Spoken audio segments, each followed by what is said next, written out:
Welcome back to the Auburn Film Room, Week 12 of the college football season. I'm Lauren Sisler. This is Cole Cubelic. And Auburn's defensive effort against Georgia, outstanding as always. But the offense, they sputtered. Injuries, play calling. What did you see in this effort from them? Well, I definitely think Sean White was beat up. He wasn't able to truly bring balance to this offense. And any offense that becomes one-dimensional, you're going to run into a team that'll get you. I think Kirby Smart had a good plan. I think defensively, Georgia showed some things that they haven't showed the entire season. They zone blitzed a little bit. They changed the fronts around.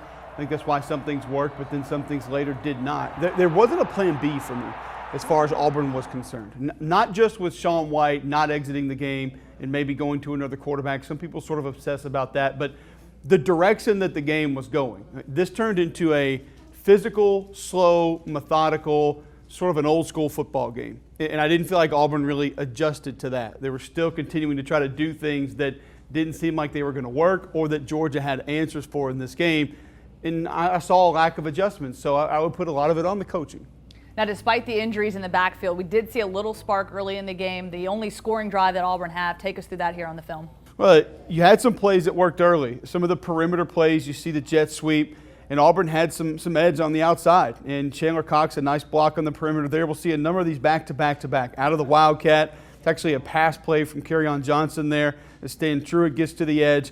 Later in the game, you would see Georgia adjust, go to some three-man front, widen out the defensive ends a little bit to take away some of these perimeter runs.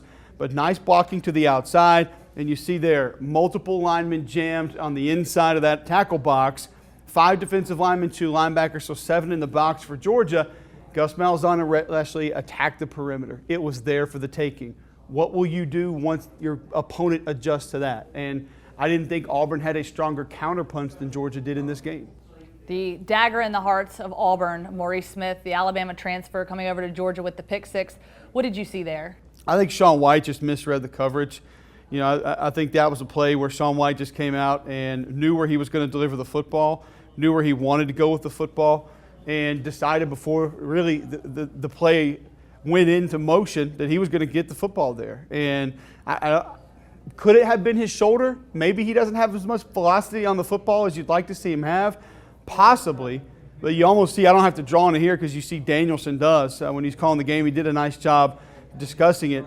It looks as though Maurice Smith's going to fall back into the flat, but he comes back in, sort of reads the route, reads Sean White, and you can see there from that close angle, Sean White's eyes never leave the route, and he delivers the football where he stares down for the entire play. So health, maybe a little bit of it. For me, it's just more of a misread and a nice reaction by Maurice Smith going back underneath the route to be able to pick that pass off and take it back for a score. Okay, good day for the defensive line, not so much for the offensive line. Take us through that, break that down.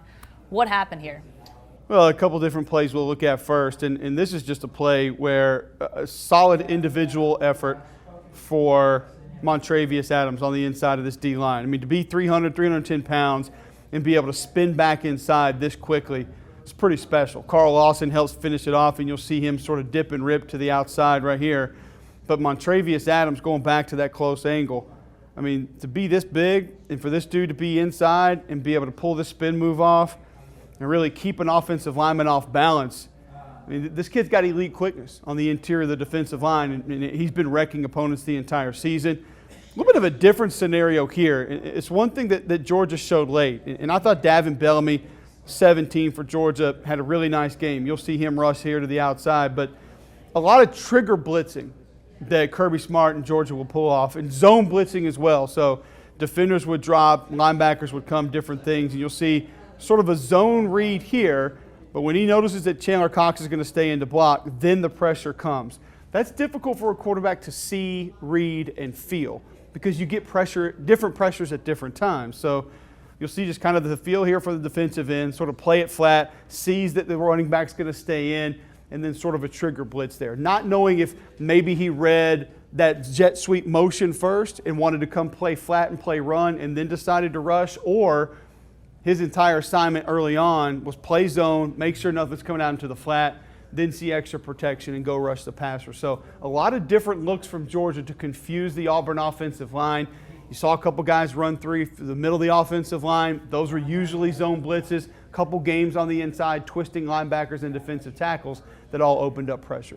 Look, Auburn's got Alabama and A&M this weekend, but of course it's hard not to look ahead to the Iron Bowl. Injuries, a huge problem for this team right now. What does this team need to focus on in order to be ready to go out there and play against Alabama with a chance to win? Well, you have your game plan and your set of plays and your X's and O's really all filed away at this point in the season. Auburn needs to get healthy as possible. And Malzahn has already said this week, guys like Stanton Truitt, Chandler Cox not going to play, hasn't made a decision on Sean White. I wouldn't expect Sean White to play. I would expect other guys who we don't even really talk about being banged up not to play in this football game, because if you're not as close to 100% next week traveling to Tuscaloosa, you're not going to have a good chance to win that football game.